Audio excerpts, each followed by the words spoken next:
Hello students, welcome to global online. This is Ankita Sood. Paper one के final preparation के लिए full syllabus most important and expected questions की series आज मैं आपके लिए लेकर आई हूँ। ये सवाल स्टूडेंट्स अपकमिंग एग्जामिनेशन में एज इट इज जरूर पूछे जा सकते हैं, इसीलिए हर एक क्वेश्चन के आंसर के साथ मैं आपको इंपॉर्टेंट एक्सप्लेनेशन और ट्रिक्स बताऊंगी ताकि बहुत इजीली आप सभी करेक्ट आंसर्स को आइडेंटिफाई कर सकें। स्टूडेंट्स, पेपर वन में आप सबको हेल्प करने के लिए एक कंप्लीट कोर्स में लेकर आई हूँ जिसमें अगले 30 दिन के अंदर आपको रोज 2 से 3 लाइव लेक्चर्स के साथ पेपर से पहले 100% सिलेबस तो कवर करवाया ही जाएगा। साथ ही आपके रिवीजन के लिए full syllabus MCQs and PYQs भी दिए जाएंगे जिसमें कि आपको कुछ ऐसे ट्रिक्स बताऊंगी जिससे इजीली करेक्ट आंसर को पेपर में आइडेंटिफाई किया जा सकता है। फाइनल प्रिपरेशन के लिए अपडेटेड मॉक टेस्ट है and 5000 plus MCQ question bank है जो कि एक्सप्लेनेशन के साथ आपको मिलेगा। एंड यकीन रखिए कि इसमें से एज इट इज सवाल पेपर में आपको देखने को मिल सकते हैं। लिमिटेड पीरियड के लिए ये डिस्काउंट आपको दिया जा रहा है। इसके लिए आपको गिवन नंबर्स पर व्हाट्सएप के थ्रू कॉल या मैसेज करके पूरी जानकारी लेनी है।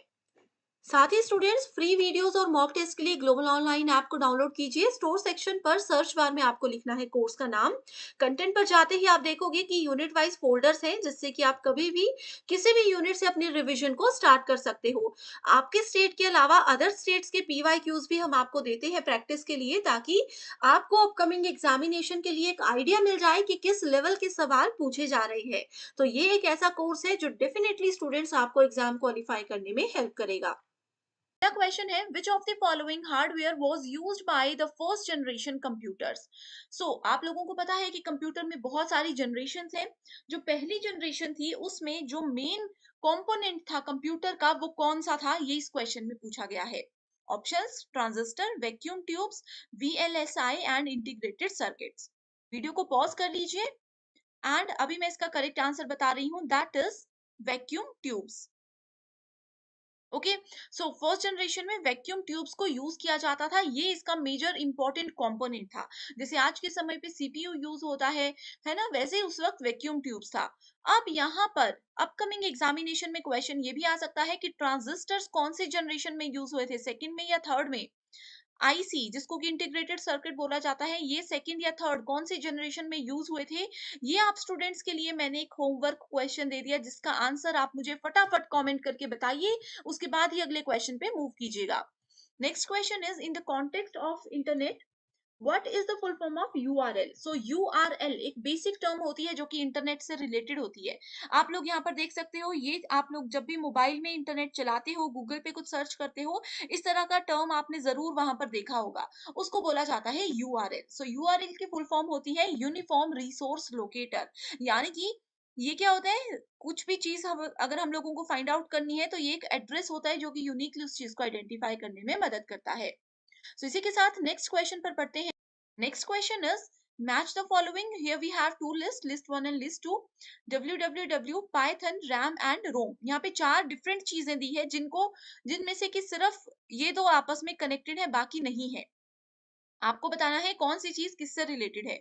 Volatile memory, non volatile memory, world wide web and programming language. बहुत इजी क्वेश्चन है, थोड़ा सा दिमाग लगाओगे तो आपको पता चलेगा। www का मतलब है वर्ल्ड वाइड वेब, यानी कि ए को जब हम थर्ड के साथ मैच करेंगे तो डायरेक्ट हमारे पास आंसर आ जाएगा ऑप्शन नंबर 4। तो स्टूडेंट्स देखो, इस तरह के जो क्वेश्चंस होते हैं ना, जरूरी नहीं है कि सभी बच्चों को हर एक का मतलब पता हो, हर एक की फुल फॉर्म या मीनिंग पता हो। अगर आपको एक भी क्लियर है, आप अच्छे से उसको समझ सकते हो एंड आपका आंसर बहुत इजीली आपको मिल जाएगा। Next question is, the main two components of CPU are. तो सीपीयू क्या होता है, central processing unit. Correct, CPU में फर्दर उसको 3 हिस्सों में डिवाइड किया जाता है। कौन कौन से होते हैं, दो उसमें से यहाँ पर लिखे हैं। पहला होता है कंट्रोल यूनिट, दूसरा होता है मेमोरी जिसके अंदर रैम रोम ये सब चीजें आ जाती हैं, एंड तीसरा होता है एएलयू। करेक्ट आंसर हो गया यहाँ पर option number 1, that is control unit and ALU. Next question is, Ankur receives an email informing him that his credit card is going to be cancelled. अंकुर नाम के एक पर्सन को एक कॉल आती है जिसमें बोला गया है कि उनको एक ईमेल आती है जिसमें बोला गया है कि उनका क्रेडिट कार्ड कैंसिल होने वाला है, लॉक होने वाला है। ठीक है, the email advises him to click on the provided link. Email में लिखा था कि आपको हमने यहाँ पर एक लिंक दिया हुआ है, आप उस लिंक पे क्लिक कीजिए एंड साइन कर दीजिए, साइन इन कर दीजिए, आपके बैंक अकाउंट की सारी डिटेल्स डाल दीजिए एंड जितनी भी चीजें हैं वो यहाँ पर एंटर कर दीजिए। थोड़ी देर के बाद इसमें बताया गया है कि अंकुर नोटिस करते हैं कि उनके अकाउंट से 10,000 रुपए निकाल दिए गए हैं। तो अंकुर ने क्या कर दिया, कौन से एक स्कैम का अंकुर यहाँ पर विक्टिम बन गया। अब देखो स्टूडेंट्स, ये क्वेश्चन बहुत इजी है। आप लोग ये मत सोचिएगा कि मैथमेटिक्स है इसमें बहुत बड़ा कि 10,000 कट गए, क्या हुआ क्या हुआ, कुछ नहीं है। इस क्वेश्चन में डायरेक्ट आपको पता होना चाहिए कि अगर ईमेल की मदद से किसी को भी फ्रॉड वहां पर मैसेजेस आते हैं, किसी को भी ईमेल की मदद से बोला जाता है कि आप हमें अपना अकाउंट नंबर दीजिए, तो वो हमेशा किस कैटेगरी में आता है, वो आता है हमेशा फिशिंग स्कैम के अंदर। बस आपने इतनी सी चीज याद रखनी है। ये मैंने क्वेश्चन आपके लिए पूरा पढ़ा, अगर आप पहली बार पढ़ रहे हो, पहली बार इस क्वेश्चन को देख रहे हो, अदरवाइज पहली लाइन से ही आप लोगों को पता चल जाता। जैसे ही यहाँ पर लगा पता कि अंकुर ने एक ईमेल रिसीव किया जिसमें कि उनके क्रेडिट कार्ड के बारे में पूछा गया है, बस इसी क्वेश्चन को इतना सा पढ़कर ही आंसर पता चल सकता था कि ये फिशिंग स्कैम है। करेक्ट। सो आई होप ये ट्रिक आप लोग याद रखोगे एंड अपकमिंग एग्जामिनेशन में पूरा क्वेश्चन पढ़ने में अपना टाइम वेस्ट नहीं करोगे। Next question is the speed of processor of a computer is measured in. So computer के अंदर प्रोसेसर्स होते हैं जो कि सारी प्रोसेसिंग को करने के लिए रिस्पॉन्सिबल होते हैं। सो प्रोसेसर्स की जो स्पीड होती है उसको कैसे मेजर किया जाता है, जैसे गाड़ियों की स्पीड कैसे मेजर करते हैं, किलोमीटर पर आवर के हिसाब से, वैसे कंप्यूटर की स्पीड मेजर करने का यहाँ पूछा गया है। Correct answer is option number 1 giga hertz, GHz। Okay, I hope students अभी तक के क्वेश्चंस में आप लोगों ने बिना चीटिंग किए बिल्कुल अच्छे से उनको सॉल्यूशन दिया होगा। वीडियो के एंड में अपना स्कोर जरूर मुझे बताइएगा। Okay, next question is arrange the following different types of computer networks in an ascending order on the basis of their geographical area implied. So तीन यहाँ पर नेटवर्क बताए गए हैं, लैन, वैन एंड मैन। लैन का मतलब होता है लोकल एरिया नेटवर्क, वैन का मतलब होता है wide area network and man का मतलब होता है मेट्रोपॉलिटन एरिया नेटवर्क। सबसे स्मॉलेस्ट होता है लैन, उसके बाद आता है सेकंड नंबर पर मैन एंड तीसरे नंबर पर आता है वैन, जो कि सबसे बड़ा नेटवर्क होता है जिसका एक एग्जांपल इंटरनेट है। इंटरनेट आप पूरे वर्ल्ड में कहीं पर भी चला सकते हो। इंटरनेट पे आप जो चीजें गूगल पे जाकर के इंडिया में सर्च कर रहे हो, किसी और कंट्री में जाकर भी सर्च कर सकते हो। तो बेस्ट एग्जांपल है वैन का इंटरनेट। सो इसमें क्या पूछा है, असेंडिंग ऑर्डर। सो करेक्ट आंसर क्या होगा, C, A एंड B, जो कि मैंने बताया स्मॉलेस्ट, उससे बड़ा मैन, उससे बड़ा van. Next question is match the following, list 1 and list 2। तो यहाँ पर मेमोरी यूनिट दी है kilobyte, megabyte, gigabyte and terabyte. इस चीज को हम डिटेल में स्टूडेंट, जो 1 आवर 1 यूनिट वाला सीरीज मैंने आपके लिए लास्ट वीक लाया था, उसमें हमने इन चीजों को डिटेल में देखा है। ठीक है, सो कौन सी यूनिट किसके इक्विवेलेंट होती है, kilobyte is equals to 103 bytes. ठीक है, megabytes is equals to 10⁶ bytes, gigabytes is equals to 109 bytes and terabytes is equal to 1012 bytes. ठीक है, सो आपने इसको याद रखना है, इसका सीक्वेंस भी याद रखना है कि सबसे पहले बिट आता है, बाइट आता है, किलोबाइट आता है, मेगाबाइट आता है, gigabyte, then we have terabyte. इस तरह से स्मॉलेस्ट टू लार्जेस्ट ये सीक्वेंस भी आपको याद होना चाहिए। Next question is the ability to read and write each piece of information in a storage device in approximately the same length of time of its location is what? So, हर एक information जो भी आपकी computer की memory के अंदर है उसको बिल्कुल इक्वल लेवल पर रीड भी करना और उसमें कुछ एडिटिंग भी करनी, वो किसका एग्जाम्पल है, वो है रैंडम एक्सेस मेमोरी का एग्जाम्पल। इसमें भी पूरा क्वेश्चन पढ़ने की जरूरत नहीं थी। बहुत से बच्चे जो पहली बार पेपर दे रहे होंगे वो कंफ्यूज हो जाते हैं, पूरा क्वेश्चन समझते हैं, समझ नहीं आता फिर गलत आंसर करते हैं। देखो, ऑप्शंस पर भी क्वेश्चन पढ़ने के बाद एक बार ऑप्शंस पर नजर मारनी है। कई बार होता है क्वेश्चन समझ नहीं आता लेकिन ऑप्शंस देखकर हम एकदम से क्लिक कर जाते हैं कि अच्छा क्वेश्चन में ये पूछा गया है। सो जैसे इस क्वेश्चन में रीड एंड राइट की जब बात की गई एंड स्टोरेज डिवाइसेस की जब बात की गई, ये दो चीजें जब मैंने पढ़ी, मैंने इमीडिएटली ऑप्शंस पर नजर मारी एंड मुझे पता लग गया कि यहाँ पर रैंडम एक्सेस मेमोरी की ही बात हो रही है। ये इधर थोड़ा सा हिंदी मीडियम स्टूडेंट्स के लिए मिस्टेक हो गई है, इसको हिंदी में भी रैंडम एक्सेस मेमोरी ही बोलते हैं। Okay, identify the incorrect pair from the following. So pairs दिए गए हैं डॉट जेपीजी। जेपीजी क्या होती है? ग्राफिक फाइल होती है, यानी कि आप लोगों के मोबाइल में जब आप कैमरे से फोटो क्लिक करते हो या व्हाट्सएप पे आपको कोई फोटो आती है, उसमें उसकी प्रॉपर्टीज में जाकर के फाइल का नेम देखना, फोटो का नाम देखना, कुछ कुछ नाम लिखा होगा अजीब सा, उसमें बीच में डॉट लिखा होगा, डॉट के बाद जेपीजी लिखा होगा, डॉट जेपीईजी लिखा होगा। इसका मतलब क्या है कि ये इमेज की फाइल का नाम है। जैसे हमारे सरनेम होते हैं, जैसे मेरा नाम आपने शुरू में देखा अंकिता सूद, वैसे ही सूद से क्या है? सूद मेरी एक्सटेंशन है, मेरा सरनेम है। वैसे ही डॉट के बाद जो भी चीज आती है कंप्यूटर में या मोबाइल में, वो हमें बताती है कि ये कौन से टाइप की फाइल है। ठीक है। डॉट टीटीएफ क्या होता है? टीटीएफ का मतलब होता है ट्रू टाइप फॉन्ट। तो ये वाला यहाँ पे वर्ड टेक्स्ट फाइल बोला है, जो कि बिल्कुल गलत है। डॉट डीओसी होती है word text file. Dot VAW audio file कोई सॉन्ग है। Executable file dot EXE. So correct answer is option number 2। First cyber law which provides the legal infrastructure for e-commerce in India। First law जो कि internet और इन सब चीजों से related बना हुआ है, सो वो है the information technology act 2000। Next question is a type of memory that holds the computer startup routine. जब हम अपना कंप्यूटर, लैपटॉप या मोबाइल को ऑन करते हैं, तो उस समय पर कौन सी मेमोरी रिस्पॉन्सिबल होती है? सो वो होती है रोम। रोम का मतलब क्या होता है? Read only memory. इसमें क्या होता है? सिर्फ हम रीड कर सकते हैं, राइट नहीं कर सकते। तो ये बहुत बार क्वेश्चन एग्जाम में पूछा जाता है। Next is Python. पाइथन क्या है? अभी देखो एक मैच द फॉलोइंग का थर्ड या सेकंड क्वेश्चन आया था, उसमें हमने देखा था पाइथन क्या है। पाइथन एक प्रोग्रामिंग लैंग्वेज है। ऑपरेटिंग सिस्टम क्या है? जैसे में हम बोलते हैं मेरे पास एंड्रॉइड फोन है, कई बोलते हैं हमारे पास विंडो फोन है। तो एंड्रॉइड क्या है? ऑपरेटिंग सिस्टम है। विंडोज क्या है? ऑपरेटिंग सिस्टम है। एप्लीकेशन प्रोग्राम जो भी एप्स हम यूज करते हैं। ठीक है। Next question is email stands for. Email का मतलब होता है electronic mail. Correct answer is option number 3। Basic questions है। Viruses which executes when computer start is. जब कंप्यूटर स्टार्ट होता है तो रिस्पॉन्सिबल होता है रोम। एंड जब कंप्यूटर स्टार्ट होता है, एक वायरस जो है वो ऑटोमेटिकली एक्टिवेट हो जाता है। अगर उस कंप्यूटर में थोड़ा सा भी वायरस आ गया हो और हम जब उसको अगली बार ऑन करेंगे, तो वो एग्जीक्यूट हो जाता है और फैलने लग जाता है हमारे कंप्यूटर में। उस वायरस का नाम क्या है? उसका नाम है boot sector. Boot sector. Boot sector एक टर्म हमेशा आपने याद रखनी कि कभी भी जो कंप्यूटर का ऑन होने वाला प्रोसेस होता है, आपने बटन स्विच ऑन किया, वहां से लेकर के कंप्यूटर की विंडो आने तक जो प्रोसेस होता है, उसको बूट सेक्टर, बूट प्रोसेस बोला जाता है। Which of the following are the objectives of malware. So malware क्या होता है? मालवेयर एक कंप्यूटर सॉफ्टवेयर होता है वायरस की तरह। वायरस तो आपने सुना होगा, उसी की तरह मालवेयर होता है, जिसमें कि हमारे कंप्यूटर या सिस्टम में आ जाता है, लेकिन हमें पता नहीं होता। अब ये आता कैसे है? ये इंटरनेट के थ्रू आता है।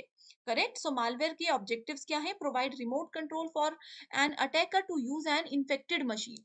मेरे कंप्यूटर में मालवेयर आ गया, एंड जिसने भी मालवेयर डाला वो इंटरनेट से मेरा कंप्यूटर देख रहा है। अभी जैसे मैं आप लोगों को पढ़ा रही हूँ, जिसने भी मालवेयर मेरे कंप्यूटर में डाला है, वो देख रहे होंगे कि अच्छा इस समय अंकिता सूद क्या कर रही है। अब मैं अपनी किसी, मान लीजिए, फेसबुक आईडी पे लॉगिन करती हूँ, तो भी उनको पता चल जाता है कि अच्छा मेरी ये फेसबुक आईडी है, ये मेरा पासवर्ड है, उन्होंने देख लिया और वो उसकी मदद से फ्रॉड करना शुरू कर देंगे। करेक्ट। नेक्स्ट क्या है? Investigate the infected users local network. मेरा लोकल नेटवर्क है, उसको उससे इन्वेस्टिगेट करेंगे, पूरी जान पहचान रखेंगे कि मैं क्या क्या कर रही हूँ। और जो मेरा सेंसिटिव डेटा है, जैसे मेरे कंप्यूटर या मेरे मोबाइल में, मान लीजिए कि मैंने अपनी अकाउंट डिटेल्स रखी है या कुछ भी इस तरह की इंफॉर्मेशन रखी हुई है, जैसे मेरा मान लीजिए कि यूट्यूब का पासवर्ड है या इस तरह की चीजें हैं, उसको वो स्टील कर सकते हैं। तो क्या होता है? Malware. All of the above. Next question is which of the following is a software that once installed in the computer. कौन सा सॉफ्टवेयर ऐसा है जो कि एक बार कंप्यूटर के अंदर डाल दिया, इंस्टॉल कर दिया, वो हमारे इंटरनेट पे हम कुछ भी सर्च करेंगे, वो पूरी नजर रखेगा हमारे काम पर, जो हम कर रहे हैं, जो हम भेज रहे हैं, उन सब चीजों पर पूरी नजर रखेगा। एंड जो भी एडवर्टाइजमेंट होगी उससे रिलेटेड, वो हमें देगा। अब देखो स्टूडेंट्स, इसका एक बहुत अच्छा एग्जांपल देती हूँ। आप लोगों में से किसी ने अमेजोन पे कुछ सर्च किया, फ्लिपकार्ट पर कुछ सर्च किया, या किसी भी वेबसाइट पर, मान लीजिए आप लोग अभी शूज देख रहे हो, थोड़ी देर के बाद जब आप यूट्यूब पे कोई भी वीडियो देखोगे, आपको एड में भी शूज ही दिखेंगे। आप लोग फेसबुक चला रहे हो, फेसबुक की एड्स में भी आप लोगों को शूज ही दिखेंगे। वो क्यों होता है? क्योंकि उन्होंने आपके कंप्यूटर पे, आपके इंटरनेट पे, कि आप क्या क्या सर्च कर रहे हो, उस पे पूरी नजर रखी हुई है। एंड उसी चीजों से रिलेटेड एडवर्टाइजमेंट आपको दिखाते रहेंगे। तो इस चीज को, इस सॉफ्टवेयर को क्या बोला जाता है? इसको बोला जाता है एडवेयर। एडवर्टाइजमेंट से एडवेयर आपने याद रखना है। आपने देखा होगा कुछ भी आप ऑनलाइन शॉपिंग के लिए सर्च कर रहे हो, उसकी सारी एड्स आपको फेसबुक और यूट्यूब और सब जगह पर नजर आती है। Next question is the number of character in eight bit ASCII code. ASCII का मतलब होता है American standard code for information interchange. कुछ याद नहीं रखना, एक इसकी फुल फॉर्म याद रखिए। स्काई की फुल फॉर्म, एक 8-बिट स्काई कोड जो होता है वो 256 के बराबर होता है। बिना सोचे समझे, बिना लॉजिक लगाए इसको आपने याद रखना है। The purpose of copying file to a CD. आप लोगों ने सीडीज देखी होंगी। सीडीज हम लोग बचपन में मतलब जब काफी समय पहले सीडीज यूज होती थी। अब एक सीडी लेकर आई मैं, ब्लैंक सीडी, उसके अंदर मैंने शॉपकीपर को बोल दिया कि हाँ इसके अंदर ना अच्छे से गाने डाल दो जो लेटेस्ट चल रहे हैं। तो उस चीज को क्या बोलते, कॉपी पेस्ट करना नहीं बोलते, उस चीज को बोला जाता है बर्निंग। सीडी के अंदर कुछ भी डेटा एंटर करवाती हूँ, डिलीट करवाती हूँ, कुछ भी करवाती हूँ, उसको बर्निंग बोला जाता है। स्पेशली यहाँ पर कॉपी की बात की गई है। A type of memory that holds the computer startup routine. Repeated question है ROM. Next question is bit stands for. Bit क्या होता है? Bit is very important. ठीक है, bit का मतलब होता है binary digit. That is option number 2. ठीक है, so ये bit क्या है? Smallest unit होता है किसी भी डेटा की। अब जैसे आप लोगों ने किलोग्राम सुना होगा, सबसे छोटा क्या होता है? ग्राम्स होता है। ग्राम से छोटा भी कुछ होता है क्या? वैसे कंप्यूटर में जो भी स्टोरेज होती है, जैसे मैं बोलती हूँ मुझे रोज 2 GB मिलता है, ठीक है, कोई बोलेंगे मुझे 100 MB मिलता है, तो ये वैसे ही बिट है। बिट मतलब binary digit. A file extension of MS word document. Document file मैंने अभी आप लोगों को बताया कि DOCX क्या होती है, डॉक्यूमेंट फाइल हमें पता लगती है। Next question is A to F system is used in which number system. So number system में हमारे पास 4 टाइप्स होते हैं, बाइनरी, ऑक्टल, हेक्साडेसिमल और डेसिमल। ये हमने डिटेल में ऑलरेडी डिस्कस किया है।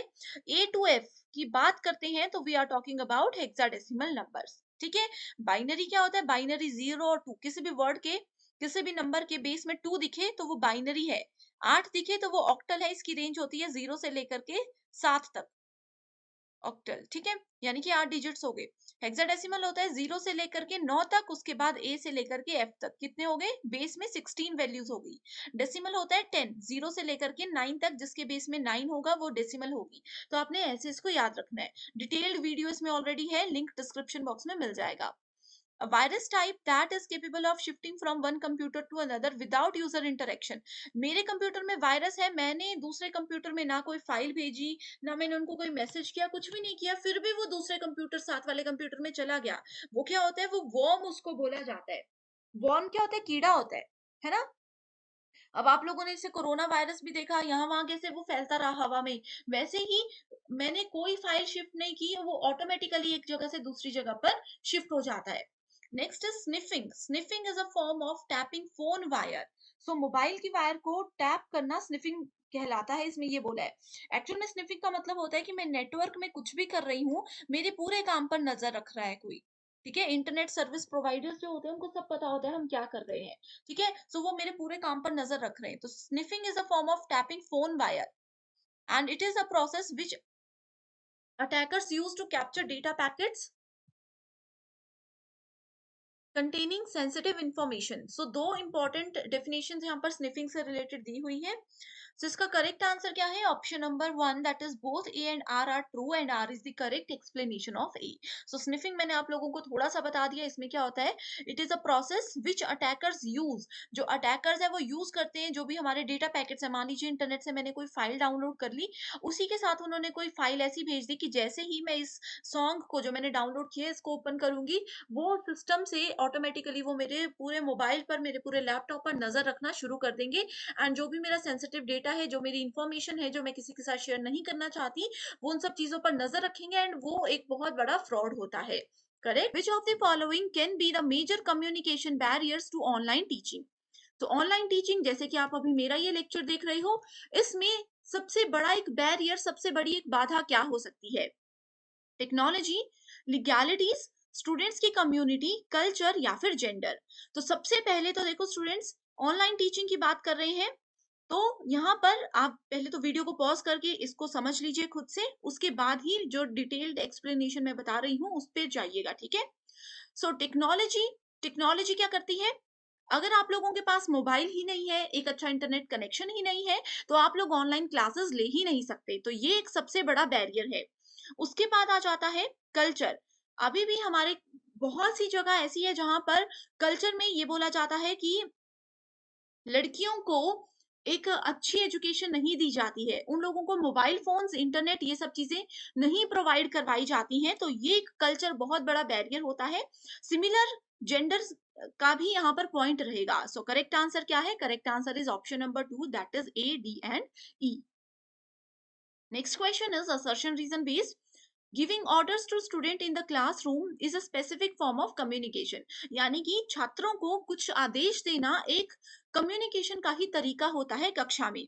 इसका कारण ये है the manner of orders depends on the cultural background of the student involve, कि किस तरीके से हम उनको ऑर्डर दे रहे हैं वो उनकी कल्चरल बैकग्राउंड पर, जो स्टूडेंट है जिस स्कूल में वो पढ़ रहे हैं उस कल्चरल बैकग्राउंड पर डिपेंड करता है। तो इसमें वीडियो को पॉज कीजिए एंड करेक्ट आंसर मैं बता रही हूँ that is option number 1 both A and B are true, और आर इसका बिल्कुल सही एक्सप्लेनेशन है।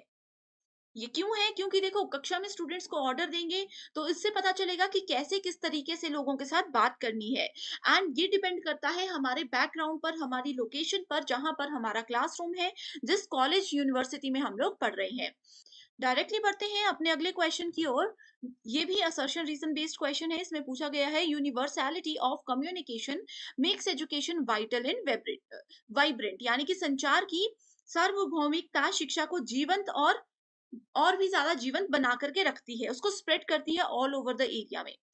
इसका कारण ये बताया गया है semiotic narration does not lend itself credence to make it an efficient mode of teaching, यानी कि लाक्षणिक वर्णन इसे शिक्षण का एक कुशल तरीका बनाने के लिए खुद को विश्वसनीय नहीं बनाता है। बहुत ही सिंपल क्वेश्चन है, बहुत ही बेसिक डेफिनेशंस है। करेक्ट आंसर क्या है? That is option number 3। Statement A assertion बिल्कुल सही है, लेकिन आर इसका कारण बिल्कुल ही गलत स्टेटमेंट है। ओके क्योंकि देखो जो भी संचार में सार्वभौमिकता होती है, यानी कि सभी लोगों को जो एक साथ शिक्षा प्रोवाइड करवाई जाती है यूनिवर्सिटी लेवल पर, वो वाइटल और वाइब्रेंट होती है। इससे स्टूडेंट अपने करिकुलम के अलावा बहुत सी चीजें और भी सीखते हैं। नेक्स्ट क्वेश्चन है मैच द फॉलोइंग से रिलेटेड, जिसमें कि एक तरफ टाइप्स ऑफ कम्युनिकेशन दिया है, दूसरी तरफ उनके डिस्क्रिप्शन दी है। हिंदी मीडियम स्टूडेंट्स भी यहाँ पर डिटेल में देख सकते हैं। पहला है डायडिक कम्युनिकेशन, ये एक प्रीवियस ईयर क्वेश्चन है जो कि एग्जाम में बहुत बार पूछा जा चुका है। दूसरा है public communication, organisational communication and mass communication. बहुत से स्टूडेंट्स ऐसे होंगे जिन्होंने शायद ऊपर के ये 3 वर्ड्स अभी तक नहीं सुने होंगे, लेकिन मास कम्युनिकेशन यूजीसी नेट अगर आप कर रहे हो तो इस टॉपिक को बिल्कुल मिस नहीं कर सकते। मास कम्युनिकेशन क्या होता है? वीडियो को पॉज करके पहले आंसर नोट कीजिए, फिर एक्सप्लेनेशन पे जाइएगा। मास कम्युनिकेशन होता है जहां पर एक पर्सन बहुत सारी ऑडियंस को, एक लार्ज नंबर ऑफ ऑडियंस को एक साथ कोई इंफॉर्मेशन प्रोवाइड कराते हैं, जैसे कि न्यूज चैनल, जैसे कि रेडियो एफएम, जैसे कि कोई भाषण देते हैं। ठीक है, तो ये आता है मास कम्युनिकेशन। सो मास कम्युनिकेशन से डायरेक्टली आप इसका आंसर आइडेंटिफाई कर सकते थे कि क्या है। Messages flow through a network of interdependent relationship. ठीक है, एंड बाकी के भी आप यहाँ पर मैच करके देख सकते हो। Next question is communication stimuli use to convey the messages are known as. So संदेश संप्रेषित करने के लिए, संदेश भेजने के लिए, स्टिमुलाई का मतलब है कम्युनिकेशन करने के लिए, मैसेज भेजने के लिए कौन सी चीज का सबसे ज्यादा संचार में उत्तेजनाओं का होना जरूरी होता है? तो वो होता है कोड्स का होना जरूरी। बहुत डायरेक्ट डेफिनेशन है, बहुत बेसिक क्वेश्चन है। Again, assertion reason based question we have in group discussion. Some participants enter the fray with big chips on their students. Group discussion में बहुत सारे लोग होते हैं, सबको बोलने का पूरा अधिकार होता है। रीजन क्या है? There are antagonist people who are calm and listed. So calm and listed, ठीक है। सो बहुत से लोग ऐसे होते हैं जो कि वहां पर के विरोधी लोग होते हैं, जो कि क्लैम और सूचीबद्ध हैं। करेक्ट, इसका ये कारण इसमें बताया गया है। सो अच्छे से समझिए, करेक्ट आंसर क्या है? Option number 4 that is A is not correct but R is correct. So group discussion में कुछ पार्टिसिपेंट्स जो है वो free with big chips on their students, इसके लिए वहां पर आते हैं। Because of new media learning is no longer an assembly of. So new media में क्या चीजें आती है? ऑनलाइन टीचिंग आती है, टेक्नोलॉजी आती है, ऑनलाइन जो कम्युनिकेशन हम करते हैं वो सब चीजें आती है। Learning is no longer an assembly of facts. ठीक है, इसमें ज्यादातर फैक्ट्स पर लोग, तथ्यों पर बात नहीं करते, बस कम्युनिकेट करते हैं।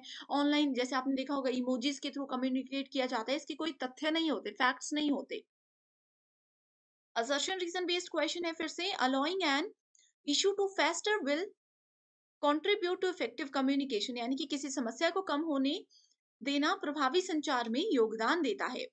इसका कारण क्या है? A good communicator will address an issue in the classroom before it becomes precarious.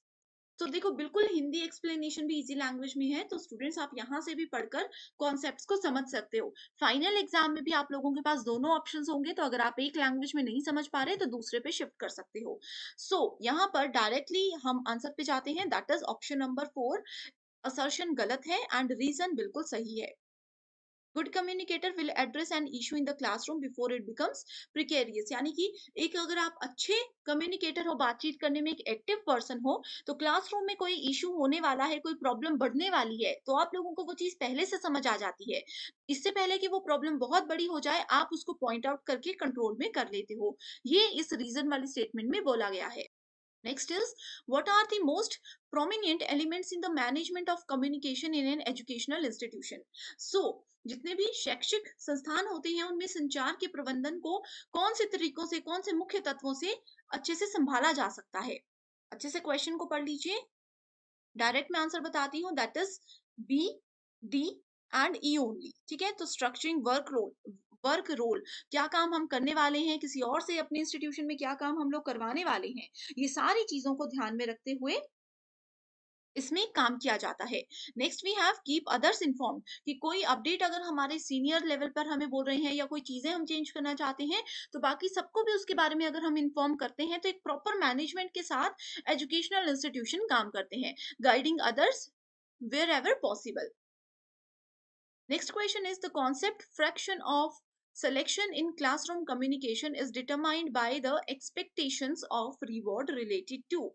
So, कक्षा संचार में चयन का अवधारणा अंश संबंधित इनाम की अपेक्षा से निर्धारित होता है। तो किसकी अपेक्षा से उसको निर्धारित किया जाता है? एफर्ट्स नीडेड, तो कितने एफर्ट्स यानी कि कितने प्रयास करने की हमें जरूरत है, इस चीज के बेसिस पर वहां पर काम किया। Next question is assertion reason based, universality of communication makes education. ये स्टूडेंट्स रिपीटेड क्वेश्चन है, इसको आप लोग नोट कर लीजिएगा। नेक्स्ट क्वेश्चन है, एक तरफ एग्जांपल्स दिए गए हैं, दूसरी तरफ टाइप्स ऑफ कम्युनिकेशन दिया गया है। Horizontal, intrapersonal, mass and group communication, basic question है। जल्दी से वीडियो को पॉज करके आप इसका आंसर देख सकते हो।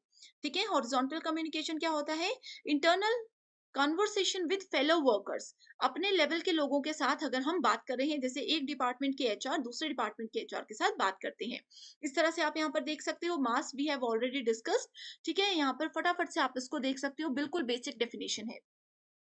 The chronological sequence in the development of communication system is, so communication अगर हमें करना है तो उसका एक सीक्वेंस होता है, तो वो सीक्वेंस क्या है?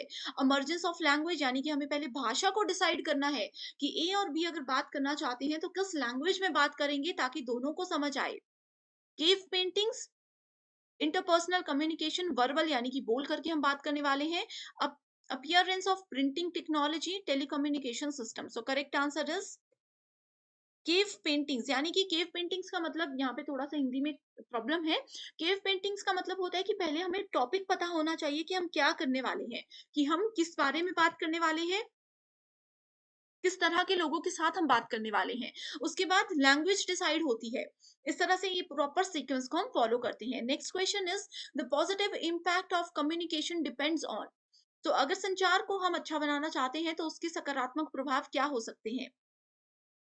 तो ये हो सकते हैं प्लानिंग। सबसे पहले अगर हम प्लान करके बातचीत करेंगे तो कभी भी ऐसा नहीं होगा कि हमारी कम्युनिकेशन वेस्ट चली गई, हमने कुछ फालतू बात कर दी।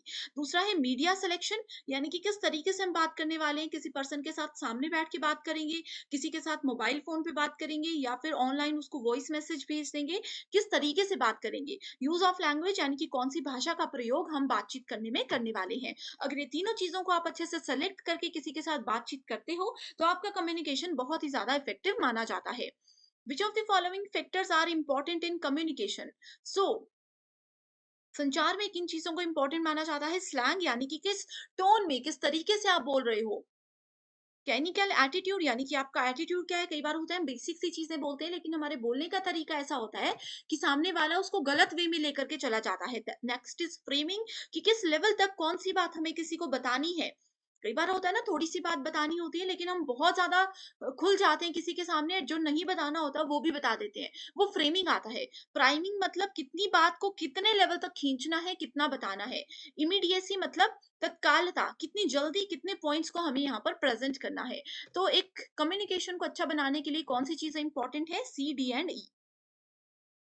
ठीक है, अगर हमारी टोन खराब है, हमारे बोलने का तरीका गलत है, तो वो नॉर्मल सी बात में भी लड़ाई बढ़ सकती है। ठीक है, सो इसीलिए ऑप्शन ए और बी को हमने कैंसिल कर दिया है। Next question, types of communication and examples दिए गए हैं। सो बाकी तीन अगर नहीं पता, क्योंकि थोड़ी सी यूनिक लैंग्वेजेस है, यूनिक वर्ड्स हैं, सो आपको नॉन वर्बल पता होगा, जिसमें हम शब्दों का प्रयोग नहीं करते, सिर्फ इशारों से बातें करते हैं। वो इशारे मुंह से भी हो सकते हैं, हाथों से भी हो सकते हैं, बॉडी लैंग्वेज से भी हो सकते हैं। सो इस अकॉर्डिंग करेक्ट आंसर क्या है? करेक्ट आंसर डी के हिसाब से आप देख सकते हो, ट्रैफिक सिग्नल लाइट। ये क्या है? नॉन वर्बल है। ट्रैफिक सिग्नल में कुछ बोला नहीं जाता, सिर्फ रेड लाइट आती है, हम समझ जाते हैं कि हमें रुकने के लिए बोला जा रहा है। अगर आपका ये ऑप्शन अगर आपको आता होता, तो देखो आप इजीली करेक्ट आंसर को आइडेंटिफाई कर सकते थे। तो स्टूडेंट्स, यूजीसी नेट में यही तरीका है। कई बार बहुत सी टर्म्स ऐसी आती है जो हमने नहीं सुनी, लेकिन एक टर्म ऐसी होती है जो हमें पता होता है, जो कि बेसिक होती है, एंड उसी के बेसिस पे आप क्या कर सकते हो? करेक्ट आंसर को ढूंढ सकते हो। Next is, in communication interpretation of the message depends on. अब देखो स्टूडेंट्स, इस क्वेश्चन में जो मैंने आपको ट्रिक्स बताई, अगर आपको ये हेल्पफुल लगी है एंड आप चाहते हो कि इस सीरीज को मैं कंटिन्यू रखूं, एंड इसी तरह से स्मार्ट एंड शॉर्ट ट्रिक्स पे अलग से भी एक वीडियो लेकर आऊं, तो आप मुझे कमेंट जरूर कर सकते हो। तो interpresentation interpretation sorry of a message depends on what. So ये किस पे डिपेंड करता है? कॉन्टेक्स्ट पे, कि मैसेज का प्रसंग क्या है, उस पे डिपेंड करता है। The sequence of cultural institutions in communication is. So cultural institution, communication किस तरह से हम सीखते हैं? सबसे पहले एक बच्चा फैमिली से बोलना सीखता है, फिर स्कूल में जाता है, फिर रिलीजन, अपने धर्म के बारे में जानना और बोलना सीखता है, उसके बाद मास मीडिया यानी कि लोगों के बीच में बोलना सीखता है। So correct answer is option 1। Statement based question है, free and unlimited use of non verbal cues enhance the communicative aspects of classroom teaching. And इसकी स्टेटमेंट 2 बोलती है, pleasant persona of the teacher enlivens the classroom ecosystem। in the light of these two statements कौन C correct है? तो यहाँ पर अगर आप लोग देखोगे, सब करेक्ट ऑप्शन है हमारे पास, option number 2। Next question is, the consequences of effective classroom communication are. So प्रभावी कक्षा संचार के परिणाम क्या होते हैं? ये क्वेश्चन बहुत बार मैंने डिस्कस किया है, इसको एक्सप्लेन भी मैं नहीं करूंगी, डायरेक्ट आप आंसर बताओगे। That is option number 4। Next is, authors दिए गए हैं एंड कम्युनिकेशन के कुछ कॉन्सेप्ट्स दिए गए हैं। ये क्वेश्चंस बहुत बार आते हैं। ठीक है, सो देखो, कम्युनिकेशन का कौन सा कॉन्सेप्ट किस ऑथर ने दिया है, कम्युनिकेशन के डेफिनेशंस कौन से ऑथर ने दी है, ये भी पूछा जाता है। So option number 3 is the correct answer. इसमें एक्सप्लेनेशन कुछ भी नहीं है, बस आप नाम याद रख लीजिए। Poor listening by audience leads to. अब मैं आपको पढ़ा रही हूँ, आप इसे, बहुत से बच्चे ऐसे होंगे जो कि वीडियोस देख रहे हैं लेकिन याद कुछ नहीं आ रहा, सुन ही नहीं रहे हैं, तो याद भी कहाँ से आएगा? तो इससे क्या हो सकता है? इससे इनएक्यूरेट इन्फरेंस हो सकता है, यानी कि गलत निष्कर्ष निकल सकता है। अब आप लोग सुनोगे ही नहीं क्लास में टीचर क्या बोल रहे हैं, तो आप लोगों के मार्क्स कम आएंगे। मार्क्स कम आएंगे तो आप लोग ब्लेम करोगे अपने एजुकेटर को कि उन्होंने नहीं पढ़ाया, तो ये इनएक्यूरेट इन्फरेंस होता है। Identify the correct sequence of mass media functions. Mass media function का एक सीक्वेंस कौन सा होता है? ये होता है, पहले आपके पास इंफॉर्मेशन होती है, फिर एजुकेशन, फिर entertainment, then we have transmission of culture, then social integration. Which of the following are true in respect of communication. Communication में कौन कौन सी चीजें बिल्कुल ट्रू है? फिल्टरिंग द प्रोसेस, कि बोलना, कितना बोलना है, किसी को कितनी बात बतानी है। बैरियर लेस प्रोसेस, कि कम से कम बाधा हमारे बोलने के तरीके में हो। Life long process, universal process या कलेक्टिव प्रोसेस। करेक्ट आंसर है सी, डी एंड ई ओनली, क्योंकि कम्युनिकेशन में हम जितनी मर्जी कोशिश कर लें, बैरियर्स ना आए, लेकिन कुछ भी हो सकता है। फिल्टरिंग प्रोसेस भी ये हो सकता है। ठीक है, next is cognitive dissonance in classroom communication is the result of. तो कॉग्निटिव मतलब मेंटल लेवल, किसी के दिमाग में कितनी चीजें हैं, उनका मानसिक जो लेवल है, दिमाग याद रखना, ये सारी चीजें आती हैं कॉग्निटिव के अंदर। तो इसका करेक्ट आंसर है स्टूडेंट के इंटरेस्ट पर। कोई स्टूडेंट अगर अच्छे से सुन रहा है, क्लास में पूरा दिमाग लगा करके सुन रहे हैं, तो वो अच्छा स्कोर करेंगे। उनका इंटरेस्ट है, वो तभी सुनेंगे। किसी स्टूडेंट का इंटरेस्ट ही नहीं है, वो जबरदस्ती बैठे हैं, तो वो सुनेंगे ही नहीं, तो क्लासरूम में कम्युनिकेशन बेहतर हो ही नहीं सकता। What is the correct sequence of actions in conducting an intervention based action research in education? यानी कि शिक्षा में हस्तक्षेप आधारित क्रियात्मक शोध करने के लिए क्रियाओं का सही क्रम क्या होता है? सो सिंपल सा क्वेश्चन है, मैं इसको थोड़ा सा एक्सप्लेन कर देती हूँ। डायरेक्ट आप लोगों को इतना नहीं समझना, सिर्फ ये देखना है कि एजुकेशन फील्ड में यानी कि स्कूल कॉलेज लेवल पर अगर एक्शन रिसर्च हमें फॉलो करनी है तो कौन से सीक्वेंस को फॉलो किया जाता है। यानी कि आपको ये तो पता ही होगा कि एक्शन रिसर्च क्या होता है, साइक्लिक रिसर्च होता है। एक साइकिल की तरह वो गोल गोल गोल गोल 4 फेजेस पे घूमता है। वो 4 फेजेस ये हैं। आपको बस ये बताना है कि पहला फेज कौन सा है, उसके बाद कौन सा फेज आएगा। तो ये इस क्वेश्चन में बेसिकली पूछा गया है। बहुत बार स्टूडेंट्स आप लोगों को क्या करना है, क्वेश्चन अगर समझ नहीं आ रहा ना, ऑप्शंस देखिए। ऑप्शन देखने के बाद डायरेक्टली आपको आधी चीजें क्लियर हो जाती हैं कि एग्जैक्टली क्या क्वेश्चन में पूछा जा रहा है। तो इसका वीडियो को पॉज कीजिए एंड इसका आंसर आप नोटबुक में नोट कर लीजिए। तो इस क्वेश्चन का करेक्ट आंसर होगा option number 2। Next question is which of the following purposes demands action research? So again action research पर बेस्ड क्वेश्चन है। सो कौन से एक्शन रिसर्च का क्या उद्देश्य होता है, क्या उसके मेजर डिमांड होती है? Developing a theory, writing a thesis, solving a classroom problem या फिर टेस्टिंग अ थ्योरी। तो एक्शन रिसर्च बेसिकली फोकस करता है, वीडियो को पॉज कर दीजिए, ये फोकस करता है सॉल्विंग अ क्लासरूम प्रॉब्लम। अब देखो क्यों होता है, जैसे कि प्रीवियस क्वेश्चन में भी हमने ये चीज देखी थी। एजुकेशन इंस्टीट्यूशन हो गए, हॉस्पिटल मैनेजमेंट हो गया, जहां पर कोई प्रॉब्लम अगर आती है इमीडिएट हम लोगों को उसका सॉल्यूशन लेना है। उस समय पर डिस्कशन का कोई रोल नहीं होता, बस जो प्रॉब्लम है उसको सॉल्व करने के लिए इमीडिएट हम लोगों को एक्शन लेना है, तो वो होता है action research. Hospital management, school education, बच्चों से रिलेटेड कोई भी काम यहाँ पे हो रहा है, हमेशा आपका करेक्ट आंसर होगा action research. Next question is which of the following research forms aims primarily at putting to use the theoretical advances with an eye on exploring the potential for जर्नलाइजेबिलिटी। तो इस क्वेश्चन में बहुत confusion हो सकता है students को। आपको इसमें सिर्फ एक कीवर्ड याद रखना है, जहां पे भी हम जर्नलाइजेबिलिटी के पोटेंशियल को एक्सप्लोर करने की बात करते हैं, ठीक है, उसकी प्रगति की ओर ध्यान देने की बात करते हैं, तो कौन सा रिसर्च होता है, ये कीवर्ड मैंने आप लोगों को बहुत बार बताया है अगर आपने थ्योरी लेक्चर्स देखे हैं। सो इसका करेक्ट आंसर होगा option number 4, that is applied research. आपका ऑप्शन अगर स्टूडेंट्स करेक्ट है तो बहुत अच्छी बात है, अगर आपका आंसर ये गलत था तो मैं आपको बता दूं कि सबसे पहले आता है हमारे पास प्योर रिसर्च, जिसको फंडामेंटल रिसर्च भी बोला जाता है। उसके बाद आते हैं action research and applied research. Action research मैंने आपको बताया इमीडिएट, जहां पर हम लोगों को क्विक एक्शन कहीं पर लेना है, कोई प्रॉब्लम होगी, सोचना नहीं है, डिस्कशन नहीं करना है, किसी से परमिशन नहीं लेनी है, बस उसको प्रॉब्लम को सॉल्व करने के लिए क्विक एक्शन लेना होगा। इस तरह का कोई एग्जाम्पल मिलेगा तो वो एक्शन रिसर्च के अंदर आएगा। अप्लाइड रिसर्च में आता है कि हम एक्सप्लोर करते हैं, हम सोचते हैं कि अच्छा ये कंडीशन हो गई है तो हम ये प्रोसेस को फॉलो करें या नहीं करें, इस तरह की चीजें आती हैं अप्लाइड रिसर्च में। Next is bibliography given in a research report. तो आप लोगों को पता है कि रिसर्च में थीसिस होती है, बिब्लियोग्राफी भी उसके अंदर इंक्लूड की जाती है। तो बिब्लियोग्राफी को ऐड करने का क्या कारण होता है? Helps those interested in further research, यानी कि आगे आने वाले समय में सेम टॉपिक पर अगर कोई रिसर्च करना चाहता है तो ये उसको मदद करता है। Shows vast knowledge of the researcher, यानी कि रिसर्चर के बारे में, जो शोध करता है उसके बारे में ये पूरा ज्ञान हमें बताता है। मेक्स द रिपोर्ट ऑथेंटिक, यानी कि रिपोर्ट को प्रामाणिकता ये देता है। And it in an optional part of report, यानी कि ऑप्शनल होता है, इसको रखना या नहीं रखना हमारी चॉइस होती है। सो करेक्ट आंसर क्या है, जल्दी से इसको आप लोग मार्क कर लीजिए अपनी नोटबुक में। अभी मैं आंसर बता रही हूँ, that is option number 1, helps those interested in further research. For example मान लीजिए कि किसी भी सोशल प्रॉब्लम से रिलेटेड मैं अभी रिसर्च कर रही हूँ, ठीक है, आने वाले समय में अभी 2023 में मैं ये रिसर्च कर रही हूँ, 2025 में मान लीजिए आप में से कोई student as it is topic पर रिसर्च करने वाले हैं। तो आप लोग अगर देखना चाहते हो कि अच्छा अंकिता मैम ने इस टॉपिक पर क्या रिसर्च किया था, उनको क्या क्या चीजें मिली, कैसे कैसे उन्होंने हेल्प किया था, वो सारी चीजें देखने के लिए आप बिब्लियोग्राफी देख सकते हो। आगे समय में फ्यूचर में जो भी इस टॉपिक पे रिसर्च करेगा उनको बिब्लियोग्राफी से मदद मिल जाती है। Next is in which method of research the independent variable is manipulated to observe and measure its effect on dependent variables.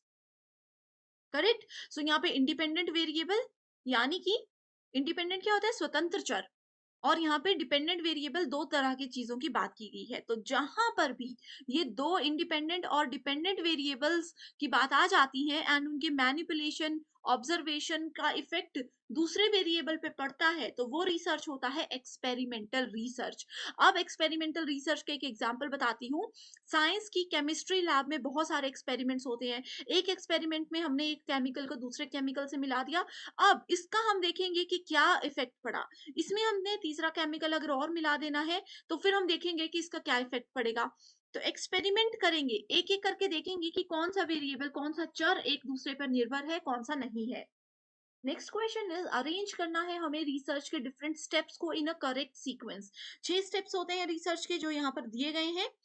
सबसे पहला कौन सा होता है? अब देखो, सबसे लास्ट तो होगा रिजल्ट एंड डिस्कशन, तो सभी में ऑप्शन नंबर 6 है। एंड सबसे पहले है 1 एंड 2। अब इसमें से हमने देखना है identification of research problem, listening to research objectives. सबसे पहले क्या होनी चाहिए? आप रिसर्च क्यों करोगे? आप तभी किसी प्रॉब्लम का सॉल्यूशन ढूंढोगे जब आपके पास कोई प्रॉब्लम होगी, है ना? तो सबसे पहले आ जाएगा ऑप्शन नंबर 1। इस वजह से ये दो ऑप्शंस को हमने एलिमिनेट कर दिया। ऑप्शन नंबर 1 आ गया, उसके बाद ऑप्शन नंबर 2, क्योंकि इन दोनों ऑप्शंस में देखो यही सीक्वेंस है। उसके बाद ऑप्शन ये 5 में आ गया, ये 6 में आ गया, ये भी सेम है एंड ये भी सेम है। अब कंफ्यूजन है थर्ड एंड फोर्थ में, कौन सा पहले आएगा? पहले आ गया रिसर्च प्रॉब्लम पता होनी चाहिए, रिसर्च का ऑब्जेक्टिव पता होना चाहिए, उसके बाद डेटा को कलेक्ट करना है या फिर मेथड्स को यूज करना है। इन दोनों में आप अच्छे से समझ लीजिए और इसका करेक्ट आंसर है ऑप्शन नंबर 2, दैट इज पहले हम लोगों को मेथड देखना है। रिसर्च के बहुत सारे मेथड्स होते हैं जो कि ऑलरेडी मैं डिटेल में आप लोगों के साथ बहुत बार डिस्कस कर चुकी हूँ। उन मेथड्स में देखेंगे कौन सा रिसर्च का मेथड यहाँ पे यूज होगा, उस मेथड को ध्यान में रखते हुए फिर हम क्या करेंगे, डेटा को कलेक्ट करने के लिए शुरू हो जाएंगे। ठीक है, अगर स्टूडेंट्स आपने इस तरह के टॉपिक डिटेल में अभी तक नहीं देखे हैं तो आप मुझे कमेंट कर दीजिए, मैं वहां पर आपके साथ लिंक्स शेयर कर दूंगी। Next question is in which of the following there is considerable scope for violation of research ethics. Research ethics का मतलब होता है नैतिकताएं। अब रिसर्च की नैतिकताओं का उल्लंघन करना यानी कि वियोलेशन करने का क्या यहाँ पे पॉइंट है, ये पूछा गया है।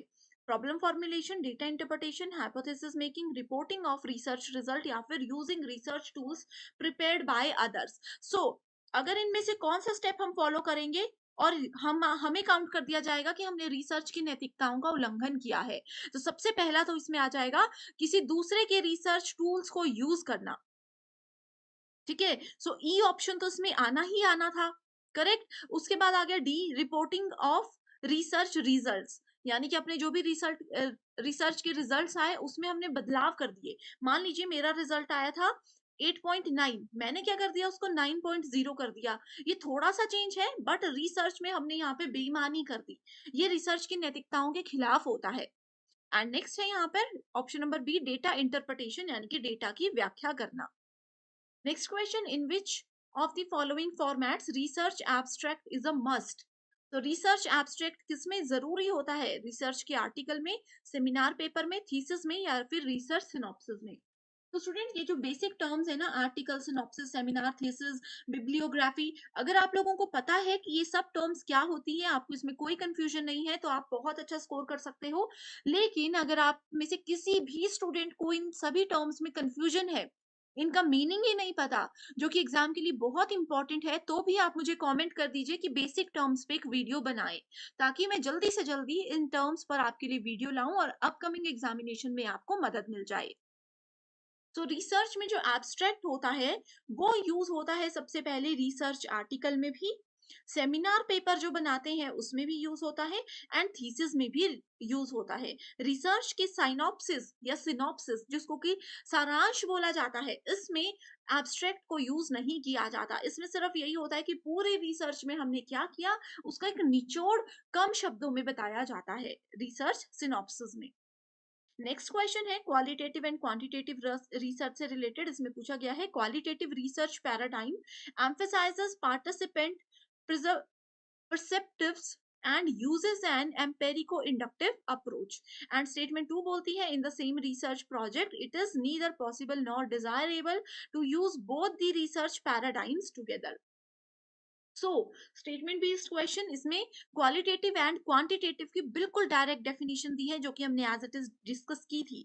इसमें क्या है, स्टेटमेंट वन तो बिल्कुल करेक्ट है, जो बोलती है कि क्वांटिटेटिव रिसर्च क्या करते हैं, पार्टिसिपेंट की यानी कि जो भी रिसर्चर होते हैं उनके परस्पेक्टिव से काम करते हैं। एंड एम्पेरिको यानी कि एम्पेरिकल इंडक्टिव रिसर्च को ये यूज करते हैं। एम्पेरिको या एम्पेरिकल वर्ड जहां पर भी आपको नजर आता है, अनुभव जन्य, इसका मतलब होता है कि हम यहाँ पे ऑब्जर्वेशन और अपने एक्सपीरियंस के साथ काम कर रहे हैं। ठीक है, तो ये स्टेटमेंट करेक्ट है and statement two is incorrect. Next question is what is the usual sequence of steps in the scientific method? So scientific method के steps यहाँ पर दिए गए हैं, 5 steps given है, आपको बताना है सबसे पहले कौन सा step आएगा। so इसको अच्छे से देखिए, वीडियो को पॉज कीजिए एंड इसका करेक्ट आंसर मैं बता रही हूँ, दैट इज ऑप्शन नंबर 2। सो सबसे पहले felt need which is creating the problem, तो प्रॉब्लम क्यों हुई, क्या प्रॉब्लम है, ये आपको पता होना चाहिए। उसके बाद आता है identifying difficulty and problem statement formulation, कि ये प्रॉब्लम है, क्या ये बहुत बड़ी प्रॉब्लम है या छोटी सी प्रॉब्लम है। अगर एक्चुअल में लोगों को ये लगता है बड़ी प्रॉब्लम है तो ही हम इस पे रिसर्च करेंगे। अगर ये छोटी मोटी प्रॉब्लम है जिस पे किसी का ध्यान भी नहीं जाता, तो उस चीज पे रिसर्च नहीं होगी। तो उस चीज को आइडेंटिफाई करना बहुत जरूरी है, उसको पहचानना बहुत जरूरी है। तीसरा आ जाएगा hypothesis making bye identifying the variables, यानी कि जो भी वेरिएबल्स हमने देखे उनके उनको ध्यान में रखते हुए परिकल्पना करना। उसके बाद आ जाता है collection of data using appropriate research tools. ठीक है, किस तरह से कौन से मेथड को यूज करके डेटा को कलेक्ट करना है जो रिसर्च के सॉल्यूशन तक जाने में मदद करेगा, उसको कलेक्ट करना। Then data analysis and interpretation, ये मोस्ट प्रोबेबली लास्ट में ही ऑप्शन आता है। Next question is given below are two statements, action research is cyclic. देखो फर्स्ट क्वेश्चन में मैंने बताया कि एक्शन रिसर्च साइक्लिक होता है, 4 फेजेस हैं, ये साइकिल की तरह बस यही नहीं 4 फेजेस पे गोल गोल गोल गोल घूमता है। Plan, act, observe, reflect. देखो सेम क्वेश्चन स्टूडेंट्स, अगर आपने पहला क्वेश्चन अच्छे से सुना था तो आप लोगों को ये क्वेश्चन बिल्कुल आप सही करते, जो कि 2021 में पूछा गया है। इसीलिए मैं कहती हूँ हर एक क्वेश्चन को अच्छे से समझिए, क्योंकि एनटीए के पास कोई नया सिलेबस नहीं आता हर साल, वही क्वेश्चंस को घुमा करके पूछा जाता है। ठीक है, दूसरा यहाँ पे purpose of action research is to develop a theory to explain casual relationship among variables. बहुत इजी क्वेश्चन है, आंसर नोट कीजिए एंड मैं बताती हूँ, इसका आंसर है ऑप्शन नंबर 3। ये स्टेटमेंट बिल्कुल इनकरेक्ट है, क्योंकि एक्शन रिसर्च इमीडिएट एक्शन लेता है। उस समय पे अगर हम थ्योरी बनाने लग गए, डॉक्यूमेंट्स रेडी करने लग गए, किसी से परमिशन मांगने लग गए, तो कुछ नहीं होगा। तो एक्शन रिसर्च का कोई मतलब ही नहीं है। ठीक है, एंड इसमें ये साइक्लिक प्रोसेस को फॉलो करता है, जो कि बिल्कुल करेक्ट स्टेटमेंट है। Next question is use of ICT in research facilitates access and accuracy of research findings, and इसका reason ये बताया गया है, a researcher has to follow various styles of referencing and format while writing a thesis with an intent for deriving support from ICT। इसमें पहली statement में ये बोला गया है कि रिसर्च के दौरान अगर हम आईसीटी यानी कि कंप्यूटर, इंटरनेट, ये सब चीजों का, टेक्नोलॉजी का यूज करते हैं तो इजीली हम डेटा कलेक्ट कर सकते हैं और हमारे रिसर्च का जो रिजल्ट होगा वो बिल्कुल एक्यूरेट होगा, वो बिल्कुल सटीकता के साथ काम करेगा। इसका कारण ये बताया गया है कि रिसर्चर को बहुत सारे रेफरेंसिंग के स्टाइल और फॉर्मेट फॉलो करने पड़ते हैं रिसर्च थीसिस के लिए, जिसमें कि आईसीटी उनको बहुत ज्यादा मदद करता है। तो आपको क्या लगता है कौन से स्टेटमेंट्स करेक्ट हैं? सो करेक्ट आंसर क्या होगा? ये तो बिल्कुल करेक्ट है कि कंप्यूटर से अगर हम मदद करते हैं रिसर्च में तो इजीली काम हो जाएगा, सटीकता से काम होगा, लेकिन इसका कारण बिल्कुल स्टेटमेंट गलत है। Next question is which of the following research is intervention based, cyclic in nature and improvement focused. So कौन सी साइक्लिक होती है? देखो एक ही वर्ड से आपको करेक्ट आंसर आ जाएगा, एक्शन रिसर्च। कुछ नहीं पढ़ना, ये छोटे छोटे से कीवर्ड्स हैं जो कि मैं आपको इस कंप्लीट सेशन में बता रही हूँ। देखो स्टूडेंट्स, इससे पहले मैंने आप लोगों के लिए 1 यूनिट 1 आवर वाला सेशन भी लाया। 1 घंटे में हमने कंप्लीट रिसर्च एप्टीट्यूड, 1 घंटे में हमने कंप्लीट टीचिंग एप्टीट्यूड, इस तरह से टोटल 10 यूनिट्स कवर की थी। उसके बाद 1 यूनिट 20 मिनट्स में कवर की थी, ये सीरीज भी मैं आपके लिए लेकर आई थी, जिसमें सिर्फ इस तरह के शॉर्ट ट्रिक्स मैंने आपको बताए थे, छोटे छोटे वर्ड से आप कैसे आंसर को आइडेंटिफाई कर सकते हो ये बताया था।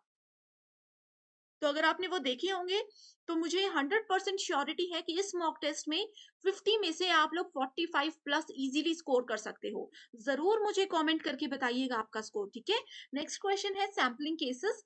सैम्पलिंग क्या होता है? नमूनाकरण। 1000 लोग मेरे पास है, ठीक है, 1000 लोग हैं, मैं गई रिसर्च करने के लिए किसी कॉलेज में, 1000 बच्चे सामने रख दिया, मैं 1000 लोगों से तो क्वेश्चन नहीं पूछूंगी।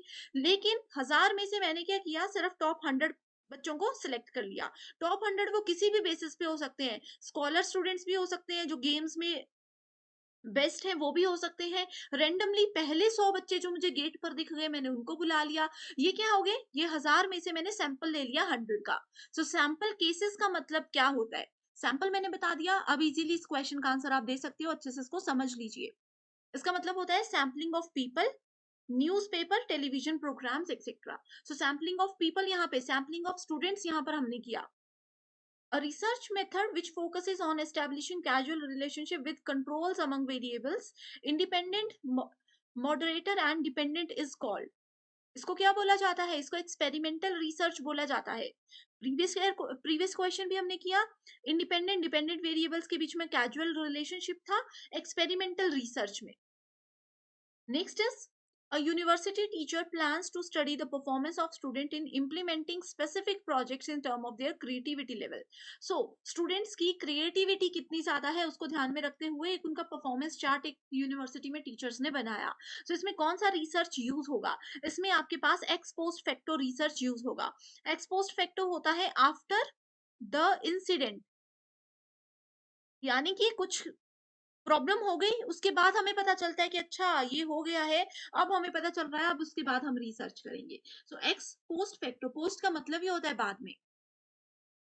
Which of the following sampling methods are in research are non probability based? So sampling we have already discussed, sampling में दो types होते हैं, probability and non probability, correct. So probability के 4 टाइप्स, नॉन प्रोबेबिलिटी के 4 types आपको 100% exam में आएंगे ही आएंगे। 10 मिनट का टॉपिक है प्रोबेबिलिटी और उसके दोनों टाइप्स, ठीक है, सैम्पलिंग और उसके दोनों टाइप्स 10 मिनट का टॉपिक है, एंड आपके 4 नंबर पक्के हो सकते हैं, ठीक है। सो यहाँ पे नॉन प्रोबेबिलिटी के टाइप्स जल्दी से देखिए, मैंने ट्रिक्स के साथ आपको ये प्रीवियस वीडियो में बताए हैं। तो इसका करेक्ट आंसर है बी, डी एंड ई। ये तीनों टाइप्स किसके अंदर है, नॉन प्रोबेबिलिटी के। बाकी क्लस्टर और रैंडम किसके अंदर आता है, प्रोबेबिलिटी के। बाकी के जो रिमेनिंग है आप मुझे कमेंट करके बता दीजिए स्टूडेंट्स, ये होमवर्क क्वेश्चन है, आप लोगों की बहुत अच्छी रिवीजन हो जाएगी। कमेंट करके बताइए कि प्रोबेबिलिटी के कौन कौन से टाइप्स होते हैं, नॉन प्रोबेबिलिटी के कौन कौन से 4 टाइप्स होते हैं, जल्दी से बताना। Next question is statement match the following, जिसमें कि फॉर्मेट ऑफ प्रेजेंटेशन है, दूसरी तरफ डिस्टिंक्टिव फीचर्स है। हिंदी मीडियम स्टूडेंट्स यहाँ पर इस क्वेश्चन को देख सकते हो, ये थोड़ा सा मिसप्रिंट हो गया है आई थिंक, यहाँ पर आप इसको देख लीजिए।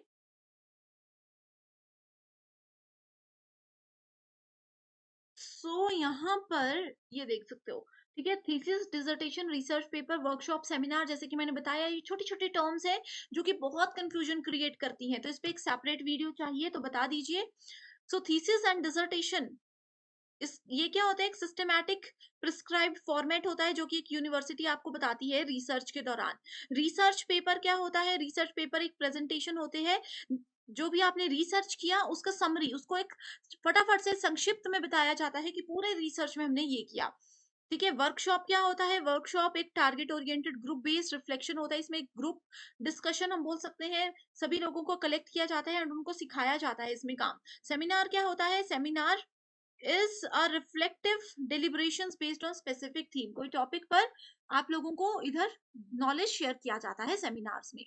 नेक्स्ट क्वेश्चन है, when a research problem is related to heterogeneous यानी कि different type of population, the most suitable sampling, बहुत तरह के लोग हैं हमारे पास, मेल भी है फीमेल भी है, जिसमें छोटे बच्चे भी हैं, बड़े बच्चे भी हैं, बुजुर्ग भी हैं, सब लोग हैं। तो इस तरह के अगर लोग आपके सामने हैं तो आपको सैम्पलिंग करनी है, ठीक है। तो कौन सा सैम्पलिंग मेथड बेस्ट होता है, तो उसके लिए स्ट्रेटिफाइड सैम्पलिंग बेस्ट होता है। स्ट्रेटिफाइड को याद रखना है स्ट्राटा से, स्ट्राटा का मतलब होता है ग्रुप, ठीक है।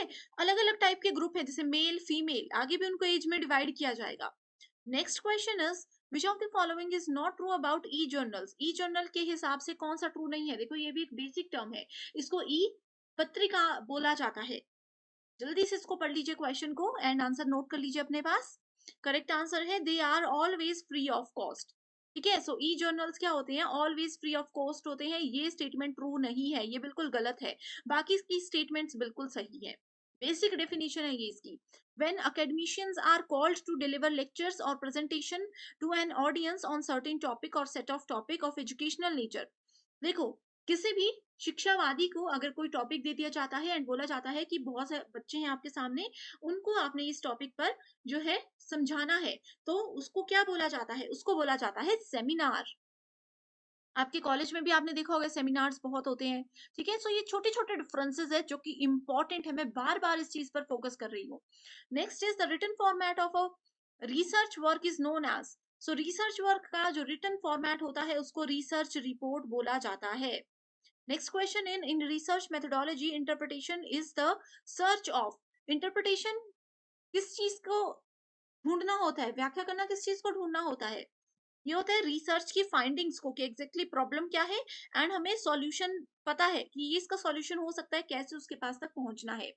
Next we have types of research and उसके फीचर्स, जो कि हिंदी मीडियम स्टूडेंट्स भी यहाँ पर देख सकते हो, ठीक है? सो एक्सप्लोर करना, जिस चीज के बारे में नहीं पता, उस बिल्कुल भी नहीं पता या 1-2% नॉलेज है, उस चीज के बारे में खुद से फाइंड आउट करना चीज को, ठीक है? एक्सप्लेन करना, लंबे समय तक चलने वाला रिसर्च, हिंट्स मैंने दे दिए एंड आंसर आप इसका यहाँ पर देख सकते हो। हिंदी मीडियम स्टूडेंट्स के लिए भी ये अवेलेबल है। Next question is a non government organization conducted a study in gram panchayat, किसी नॉन गवर्नमेंट ऑर्गेनाइजेशन या की ग्राम पंचायत में एक स्टडी रखवाई जिसमें कि इम्पैक्ट देखा गया, campaign approach on enrollment and retention of rural elementary school children, ठीक है? बच्चों से रिलेटेड है, समझने की ज्यादा डिटेल में जरूरत नहीं है, बस इतना समझ लीजिए कि कैंपेन रखा गया ग्राम, आपके गांव में जाकर के, जहां पर के एलिमेंट्री रूरल एलिमेंट्री स्कूल बच्चों पर फोकस किया गया कि उनकी कितनी एनरोलमेंट है, कितने बच्चे आते हैं और क्या प्रोसेस है। तो इस तरह के रिसर्च, इस तरह के प्रोसेस को किस रिसर्च के अंदर रखा जाता है? इसको फील्ड एक्सपेरिमेंट के अंदर रखा जाता है, यानी कि मैदानी प्रयोग। इसमें क्या होता है, आप वो लोग फील्ड में जाते हैं, जगह-जगह जाते हैं, लोगों से रिव्यूज लेते हैं, अलग-अलग स्कूल्स में जाकर के result, in which teaching method learners participation is made optimal and proactive, तो टीचिंग के कौन से मेथड में लर्नर्स की यानी कि स्टूडेंट्स की भागीदारी को इष्टतम और सक्रिय बनाया जाता है? ऑप्शन आपके सामने है, वीडियो को पॉज कीजिए एंड उसका आंसर आप नोटबुक में नोट कर दीजिए, उसके बाद ही आंसर जो मैं बताऊंगी उसको देखिएगा। करेक्ट आंसर है discussion method. Next question is, in which level of teaching there is optimum scope for cognitive interchange requiring analysis and synthesis, so different levels है teaching के, सभी की definition हमने real life examples के साथ detail में discuss की है। so इस क्वेश्चन में क्या पूछा गया है उसको अच्छे से समझ के आंसर नोट कीजिए। करेक्ट आंसर है हमारे पास option number 3, that is reflective level. Next question पे बढ़ते हैं जिसमें पूछा गया है, which one of the following assessment procedures is conducted during an in process teaching learning session, so teaching learning session के दौरान कौन से असेसमेंट प्रोसीजर को फॉलो किया जा सकता है जिससे कि प्रोग्रेस भी स्टूडेंट्स की अच्छी हो सकती है? सो इसका करेक्ट आंसर है option number 2, that is formative assessment. Next is, which of the following is अ की बिहेवियर इन इफेक्टिव टीचिंग, तो एक टीचिंग को प्रभावी बनाने के लिए, शिक्षण को प्रभावी बनाने के लिए कौन कौन से प्रमुख व्यवहार होते हैं? Using students idea, structuring instructional variety, questioning, most important and repeated question है ये। next question, select the alternative which consists of positive factors contributing to effectiveness of teaching, so कौन से वो इंपॉर्टेंट पॉजिटिव फैक्टर्स हैं जो कि teaching को effective बनाने में, प्रभावी बनाने में मदद करते हैं? फैक्टर्स दिए गए हैं, अपने आप को एक टीचर की जगह पे रखिए एंड रियल लाइफ में क्या क्या चीजें कैसे काम कर सकती हैं, उस तरह से आप इस क्वेश्चन को सॉल्व कीजिए तो डेफिनेटली आपका आंसर बिल्कुल सही होगा। वीडियो को पॉज कीजिएगा एंड करेक्ट आंसर है option number 4, that is A, C and F. Next question is, in the list given below identify those key teaching behaviors which have been observed to be contributive to effectiveness, again teaching को effective बनाने के लिए कौन से की behaviours use हो सकते हैं? लिस्ट आपके सामने है, इस क्वेश्चन को ऑलरेडी हम डिस्कस भी कर चुके हैं, तो अगर आप हमारे रेगुलर स्टूडेंट्स हो, थ्योरी सेशंस आपने देखे हैं, तो बहुत इजी क्वेश्चन ये आपको लगेगा। करेक्ट आंसर है option number 3। Next question is, what is the hallmark of reflective teaching, चिंतनशील शिक्षण की पहचान क्या होती है? रिफ्लेक्टिव टीचिंग क्या है? ये एक लेवल है जो कि हाईएस्ट लेवल होता है, 3rd लेवल होता है। करेक्ट, तो right answer here is option number 1। Next question is, which of the following Characteristic in classroom teaching behavior as given below will be classified as a part of formative assessment. तो formative assessment क्या होती है? जो कि class के immediately बाद teacher students के assessment करता है कि आज हमने क्या पढ़ा, आज हमने क्या क्या चीजें सीखी, वो एकदम से क्लास के बाद एक स्टूडेंट्स का छोटा सा टेस्ट होता है, that is called formative assessment. तो इससे रिलेटेड कौन से स्टेटमेंट्स ट्रू है वो आपने चेक करना है. करेक्ट आंसर है option number 2. Identify those teaching strategies which are learner centred. तो शिक्षार्थी केंद्रित जो मेथड्स हैं, कौन कौन से उसके पॉइंट ऑफ व्यू से सही स्ट्रेटेजीज हैं. अच्छे से पढ़िए.